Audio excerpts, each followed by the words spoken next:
रामू एक गरीब लेकिन मेहनती आदमी था, जो अपनी चतुर पत्नी सरिता के साथ एक छोटे से गांव में रहता था।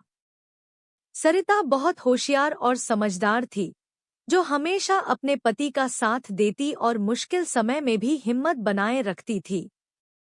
एक दिन रामू बहुत परेशान होकर घर आया और बोला, सरिता, घर में न अनाज है न पैसे, अब हम क्या करेंगे? सरिता मुस्कराई और बोली, चिंता मत करो, मैं एक उपाय निकालती हूँ। वह पड़ोस से एक मिट्टी का घड़ा उधार ले आई और उसके ऊपर एक सुंदर कपड़ा डालकर गांव के बाजार चली गई। वहां जाकर वह ऊंची आवाज में बोली, यह घड़ा जादुई है। जो भी इसमें हाथ डालेगा, उसकी सबसे बड़ी इच्छा पूरी होगी। बाजार में लोग हैरान हो गए। एक अमीर सेठ उसके पास आया और बोला, क्या यह सच है?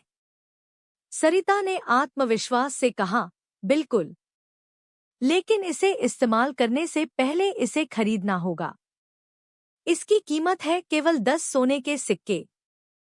सेठ ने सोचा कि अगर उसकी सबसे बड़ी इच्छा पूरी हो गई, तो 10 सिक्के कुछ भी नहीं। उसने तुरंत घड़ा खरीद लिया और उत्सुकता से उसमें हाथ डाला, लेकिन घड़े में कुछ नहीं था। जब उसे सच्चाई का एहसास हुआ, तो वह गुस्से से चिल्लाया, यह तो खाली है। सरिता मुस्कराई और बोली, आपकी सबसे बड़ी इच्छा थी कि यह घड़ा सच में जादुई हो। लेकिन असल में जादुई चीजें कहाँ मिलती हैं?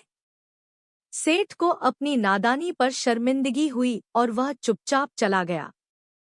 सरिता ने वह 10 सोने के सिक्के रामू को दिए और बोली, देखा, होशियारी और समझदारी से हर समस्या का हल निकल सकता है। रामू यह देखकर खुश हुआ और उस दिन के बाद हमेशा अपनी पत्नी की चतुराई पर भरोसा करने लगा। इस तरह दोनों ने अपनी बुद्धिमानी और मेहनत से एक सुखी जीवन व्यतीत किया।